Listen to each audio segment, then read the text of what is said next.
బాలు అయితే మౌనిక వాళ్ళ ఆఫీస్‌కైతే వెళ్తూ ఉంటాడు. అక్కడ మౌని వచ్చిందా? ఒకసారి చూస్తాను పిలరా అనైతే అడుగుతూ ఉంటాడు. మౌని రావడం మానేసిందే, మౌనిక జాబ్ మానేసింది కదా! అనైతే చెప్తూ ఉంటుంది. అలా చెప్పగానే మౌనిక అయితే బాలు అయితే షాక్ అవుతూ ఉంటుంది.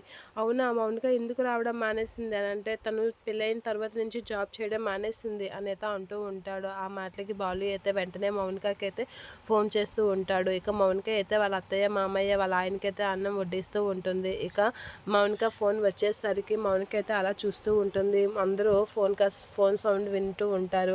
ఇక వాళ్ళ అత్తయ్య, మీ అమ్మ వాళ్ళు ఎవరైనా ఫోన్ చేసి ఉంటారు, వెళ్ళమ్మా ఫోన్ లిఫ్ట్ చేయి మాట్లాడిసిరా అనైతే అంటూ ఉంటుంది. ఆ మాటలకి అలా చూస్తూ ఉండిపోతూ ఉంటుంది మౌనిక. వెళ్ళి మాట్లాడేసి వెంటనే రా అని చెప్పేసి అంటూ ఉంటాడు సంజయ్.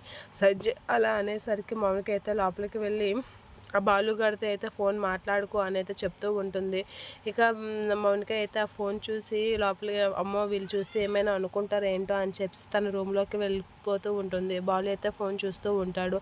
ఇక మౌనిక వాళ్ళ అన్నయ్యతో మాట్లాడేసరికి సంజయ్‌కి ఎందుకో డౌట్ వస్తూ ఉంటుంది. డౌట్ వచ్చి మౌనిక దగ్గరికి వచ్చేసరికి మౌనిక ఫోన్ లిఫ్ట్ చేసే టైంలో అక్కడికి సంజయ్ వచ్చి ఫోన్ చూస్తూ ఉంటాడు. ఎవరు ఫోను చూపించు అనైతే అంటూ ఉంటాడు. అలా అనేసి ఫోన్ అయితే ముట్టుకునేసరికి బాలు అని, మీ బాలు అన్నయ్యతో మాట్లాడుతున్నావా అని చెప్పేసైతే, ఇక్కడ విషయాలన్నీ చెప్తున్నావా అని అడుగుతూ ఉంటాడు సంజయ్. లేదండి ఇంకా నేనేం మాట్లాడలేదు అని మౌనిక అయితే అంటూ ఉంటుంది.